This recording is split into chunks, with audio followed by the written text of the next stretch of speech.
Nagkamit ng hindi lamang isa kundi 2 Guinness World Record titles ang isang Nigerian beauty influencer na si Anita Natasha Akide matapos niyang mag-cosmetic makeovers sa 82 na katao sa loob ng 8 hours at 144 na katao naman sa loob ng 24 hours. Ginanap ang world-breaking attempt sa Lagos, Nigeria noong October 11 kung saan nakapag-set up si Natasha ng makeup station na mayroong glass wall para makita at mapanood siya ng mga dumadaan na tao. Kinailangan ni Natasha na lagyan ng bawat tao ng foundation, concealer, blush on, 2 eyeshadow, mascara, lip line at lip gloss para sa kanyang world record attempt.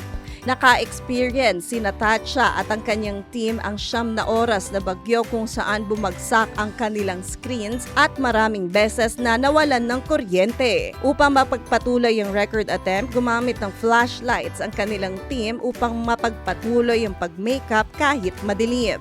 Hi! Ito po si DJ Claire ng radyo natin nationwide.